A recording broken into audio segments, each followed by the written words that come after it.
The offense is based around 6 perimeter spots that we can have filled at any time. The top 2 spots are our guard spots. The wings are our 3 and our 4, our forwards. And the posts can move block to block. Also, we have corner spots for whenever we cut and fill out, and maybe there's an overload on this side, we can take that corner spot if we have to. This right here going right across the second hash mark on the free throw line is called the drive line.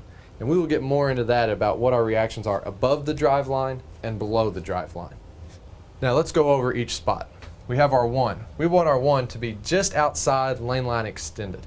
Same thing with our 2, just outside lane line extended. This gives us good spacing. Also, we want our 3 and our 4 to be drive line extended.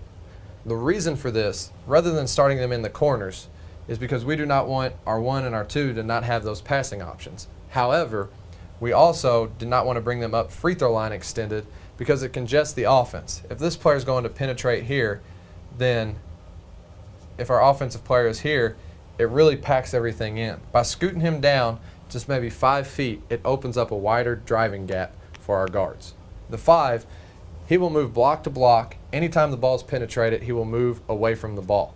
However, he can post up for a count of 1 Mississippi, and if he is not open or doesn't feel that he has the advantage, he must immediately get to the opposite block.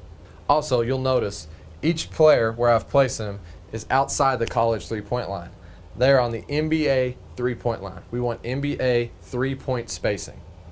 The reason for this is it really spreads the court. It opens up a lot of gaps for drivers, and it really, with our players basket cutting and cutting through for backdoors, really gives us a lot of great options. For the setup of the offense, we're going to have our 1 and our 2 up top in the guard spots. We want them starting NBA three-point line spacing and just outside the lane line extended.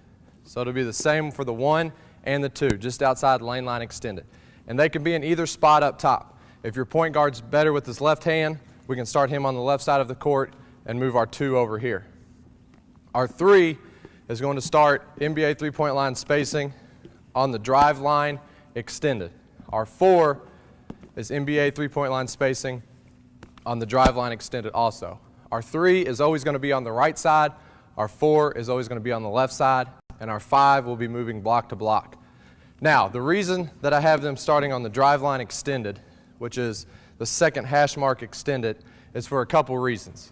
I didn't want to have the guys start free throw line extended because whenever this man drives, go ahead, whenever this man drives, it's a little bit smaller of a gap and the defender doesn't have to help and recover quite as much. I also didn't want to have him starting in the corner, go ahead back, I also didn't want to have him starting in the corner because by starting so far down, we have very wide spacing and it takes away our passing options.